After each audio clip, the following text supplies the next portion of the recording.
What's going on, guys? It's a steaming pile of ship, and today I'm going to be featuring the Tier 10 American battleship, the USS Montana. Now, I'm a pretty big fan of this ship. A lot of people say that it's the worst Tier 10 battleship, and I honestly can't argue against that. It doesn't have nearly the armor as the Yamato or the Grosse Kurfürst. The guns are the weakest, with lower alpha damage and lower penetration than either. The Yamato having that amazing penetration with the 18-inch guns. And really the only thing the thing about the ship that seems to be better than the other ships would be probably the AA, and in the case of the comparing it to the Grosse Kurfürst, would be the torpedo belt. Now we're going to start moving towards the northern part of the map. I have no intention of pushing into A, but I do want to try and get as close to that island, splitting A and B apart from each other as I can. That way I'm able to hopefully be able to turn in and go into B and cover it with the main battery guns and basically go bow on to anything in B, protecting it from enemy capture. Right now it looks like my team has got the right idea. It seems like they're going towards BC. Someone in the chat from the enemy team is wondering how you enable replays, so right now I'm typing to him that Earl Grey, Earl Grey I should say, had put up very recently at the time a video showing you how to enable those. So as you'll see, my typing is going to cost me a little bit of a paint scrape with a friendly Admiral Hipper. Any second now, here he comes. Sorry friend, that's my bad. For those of you who don't know, I'm a very slow typer. It was never something I learned when I was in school. A lot of people, when I went to high school, they'd learned it in middle school, but I'd gone to a very small private school, never learned how to type. And unfortunately, that means when I'm playing warships, I've run into things because I'm trying to type. Anyways, I open up on the Yamato, which immediately causes me to become spotted, and so since there are so many enemy ships over there, I have to start angling towards them. The problem with battleships is you can get them fairly stealthy, but as soon as you fire, they ruin that stealth. They give it away. We are reloaded here, though. Let's see if we can get a few shots onto this Otago right here. Now there's an enemy destroyer in B. You can tell because it's been partially capped, but my friendly destroyer there is holding it off from further cap. However, the DD is still there, and so I don't want to push in to help my friendly. I'll be here to help shoot at him if I can, if it's, a good enough target and my friendly needs it, but there's just too big of a risk that I'm going to get torpedoed if I go into B. So I'm going to park myself right about here and start taking some shots at this Moskva here.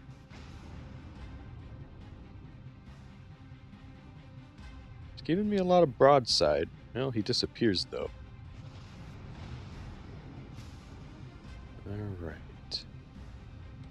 Oh, he's back. Alright, perfect. Let's see. What do we do here? Waiting for the other turrets to be pretty much reloaded. We'll fire them all off. I am on fire in one little spot.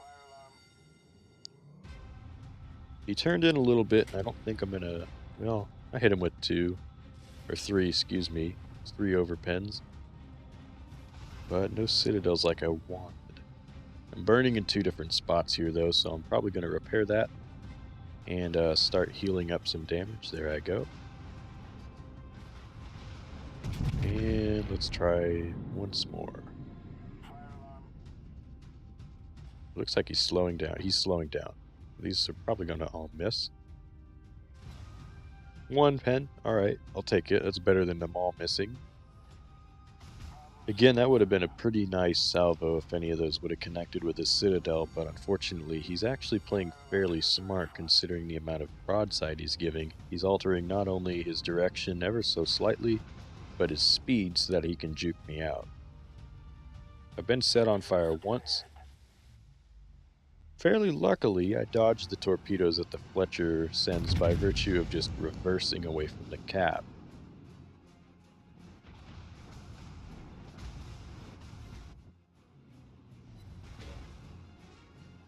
Not a citadel, but I finally managed to do a pretty decent chunk of damage to him. I'm on fire in 2 different locations now, and 3 different locations now.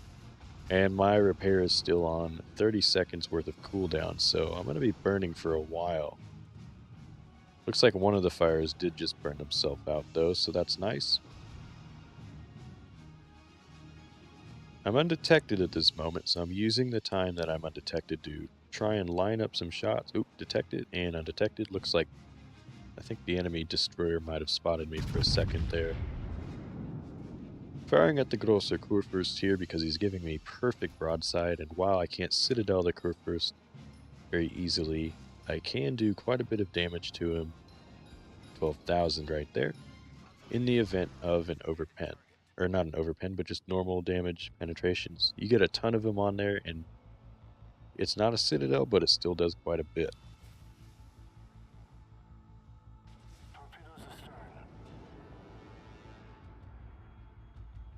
Let's see, who do I want to... I think I'll go for this Iowa. If you haven't noticed, I am running the module for accuracy on the main guns, and the reason I do that is with the stealth build that I run with for captain perks and all that, it actually, as I think it was Flamu was saying this in one of his videos, if you haven't somehow seen him, first of all, go check him out. Very skilled player, much more than wait, much more than I am. Wow. But if you haven't seen his videos where he plays the Montana, he basically makes the point that because your whole thing is stealth, you don't need to be firing as much. You want to be able to essentially fire from stealth, be able to surprise them and get the nice citadel on that Hindenburg, but hopefully get citadels by surprising enemies after getting really close to them. And that's basically the point he made about running the accuracy mod. It just helps you do that a little bit better. You can see we're undetected here.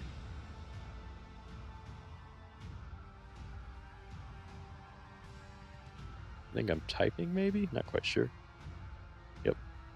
Again, I'm a slow typer. Typing is not my forte. But we were able to surprise this Hindenburg. He does see the shells coming in, but let's see how many hit. Well, we managed to hit him 2 overpens and a nice big old citadel right there. The friendly Moskva was basically saying that, well, he was very impolitely telling me that I can go take C when I pinged it on the map, saying that we need another cap other than A because they're about to take B, and we need the points. Again, firing at the Kurfürst because he's perfectly flat to us. It's starting to turn in, though.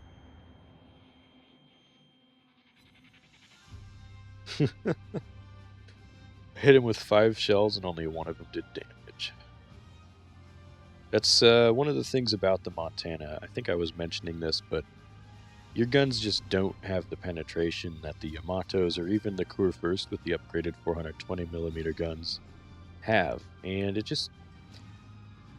coupling that with the lack of effective armor compared to theirs, it just puts you in a weird spot where you pretty much are the worst of the Tier 10 battleships. There's no real getting around that, at least number-wise. I will say, though, I actually do much better in the Montana than I do in the Yamato, although my Grosser Kurfürst is definitely my favorite Tier 10 and the best Tier 10 battleship that I have in terms of my own stats. 2 citadels on this Missouri here. I'd waited for him to start turning in a little bit, and I popped the guns there and managed to smoke him in the citadel right as he's making his turn. I want to try and finish off the enemy Yamato here as well if I can, but I'm not sure if that's going to work. He still has a pretty decent angle. I hit him twice, 1 shell shatter, and the other regular men.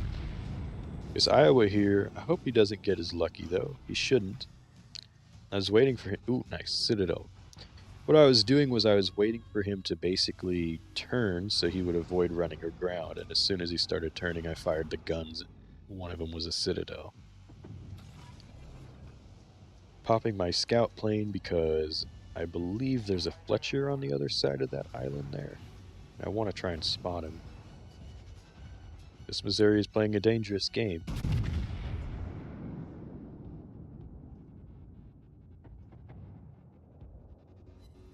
Oh, but he gets lucky enough. Just lucky. Now something shot down, it looked like it might have been the Kurfürst over there, but something shot down my scout plane, so unfortunately now I'm not going to have that to help spot torpedoes or potentially the Fletcher that's still alive. You'll notice we had a lot of health missing after we burned a bunch over there, but we were able to repair almost all of it back. Obviously, fire damage counts as light damage, which is completely repaired by your heal. And so using our heals, which admittedly we only have one left, but by using our heals, we almost healed all of that back up. Now we did spot the Fletcher there, he's smoked up, so I'm immediately start to turn as soon as I saw him because I'm expecting torpedoes in the water. And there they are. I was going to take a shot at that Missouri, but I wanted to be sure I was going to dodge these. And now that I was sure, we'll go ahead and fire at the Missouri. Is he going to get lucky again? Not today. I do have to be careful. The two cruisers that you can see on the very, very eastern side of the map there are in range to shoot me. And of course they're going to be spamming high explosive at me because that's what cruisers do. Can't really blame them. I mean, that's the easiest way to deal with a battleship, just burn them down. But I need to watch out because I'm using my last heal right now, and that means after this, any damage I take isn't going to be repairable. Friendly Fletcher right here being a very, very good team player, and he is starting to smoke me up so that I don't take any more damage.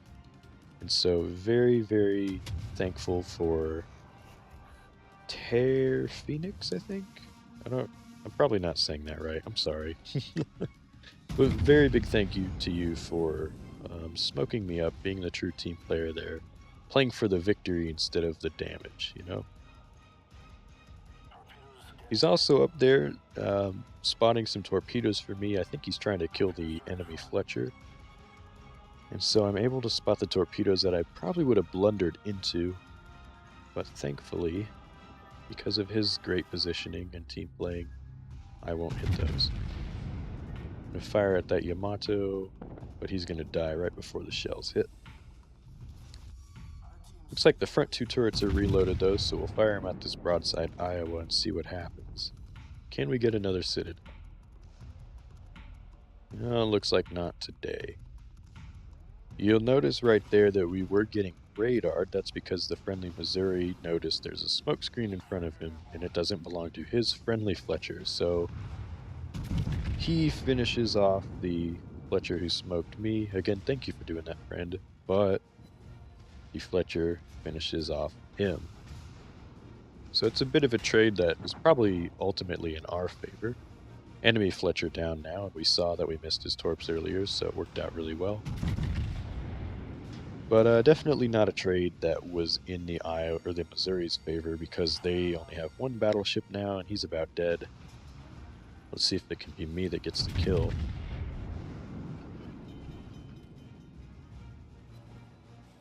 Nope. That's unfortunate. But because he did that, now that Yamato's finished off that Iowa, but he's basically put his team in the position where they only have these two cruisers. Now, there was really no way they were going to win in the position they were at. I mean, we have two of the caps. There's the high caliber award. I'm about dead. They had two of the caps, or we had two of the caps. Now we have all three. There was just no real way they were going to win, but he pretty much threw it even further. And as I'm now dead, this battle actually does continue on for a few more minutes, so what I'm going to end up doing is we'll just go ahead and skip to the results screen. I'll go ahead and go over the results, and then we'll go over the build as well.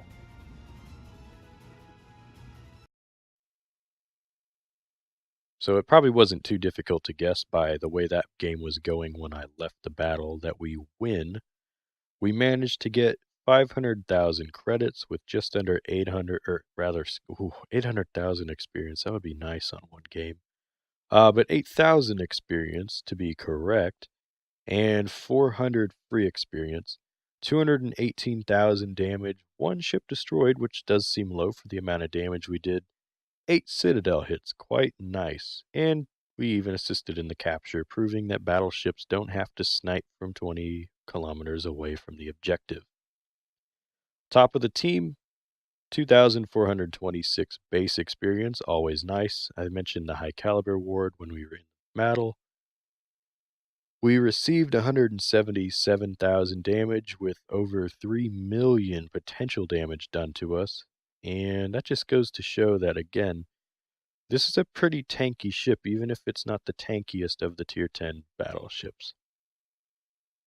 Finally, for a more accurate amount of actual earned credits, we spent quite a bit on the ship's repair, on the ammunition, all that, so we did take home only 245,000 credits, but that's still a pretty decent pull when you consider this is Tier 10, and the Tier 10 economy isn't always the easiest. I'm also didn't have the permanent camo in this game, which I mounted directly after this game. So for the build that I'm using, we'll go ahead and start with consumables. I recommend Damage Control Party 2 and Repair Party 2. Those are, of course, the premium versions. That way your survivability is increased. You can use a Catapult Fighter 1, which is the non-premium version, and get away with it just fine. The only reason I use the premium one is now that it only lasts 90 seconds, it's kind of nice to have the reload time a little bit better. But completely optional right there. For your upgrades, you're going to want Main Armament Mod 1 in the first slot. It's pretty self-explanatory. Keep your main battery guns in the action. AA Guns Mod 2 are what I use in a second slot. They help your AA get a little bit more reach. Alternatively, if you want faster turret traverse, Main Battery Modification 2 will do the job, but you will have to give up a little bit of reload speed, so keep that in mind. In the third row, Artillery Plotting Room Modification 2 will help your main battery dispersion stay a little bit better. It decreases the maximum dispersion by 11%. Again, that's for your main battery guns. If you want a little bit better reload, Main Battery Mod 3 is not a bad choice either. Again, though, you're giving up accuracy for about 4 seconds of reload, which to me meant that I'd rather have the accuracy of the Artillery Plotting Room. In the fourth slot, I should say, Damage Control System Mod 1. The other two are pointless on a battleship because if they get knocked out, you've got bigger problems. Usually the problem is flooding. In the fifth upgrade slot, I use Steering Gears Mod 2 just so I can wiggle the rear turrets on the ship out, take the shot, and then wiggle back into a nice angle. If you don't want to burn as much in the ship, and you saw me burning plenty this game, go ahead and get the Damage Control System Mod 2. That'll help you out a lot. Finally, in the sixth row, we'll have Concealment System Modification 1, which when you when you combine it with the Concealment Commander perk, a lot of C words right there that really kind of threw me off. When you combine it with the Camouflage and the Concealment perk, you can get your detectability down to 13.4 kilometers, so that's pretty dang good for a battleship. Speaking of captains, let's go to the captain. Now, this is my Missouri captain that I just retrained for the Montana, so ignore that I have Expert Loader here. Really handy skill with Steven Seagal on the Missouri because it's a 7-second switch, and that's really handy when I see a Fletcher pop smoke. 7 seconds later, I've got HE loaded, and now I can pop my radar, and he's really feeling stupid now. But it is pretty stupid on a Montana, so go ahead and either get preventative maintenance if you want to further reduce the risk of your turrets being taken out, or go ahead and get Direction Center for catapult aircraft. Second row, go ahead and get Expert Marksman, it'll help your turrets turn quicker. Third row, Superintendent. pretty self-explanatory for a battleship. You get an extra heal. Finally, you're going to want to get Concealment Expert, which is great for this ship. Minus 14% detectability of the battleship class, so minus 14 point or more minus 14% detectability to the Montana, obviously. And then you want AFT, which helps out your secondaries, which are pretty meh, but your AA, which is pretty dang good. So, following that, I recommend Adrenaline Rush and then probably Vigilance to round out the captain build.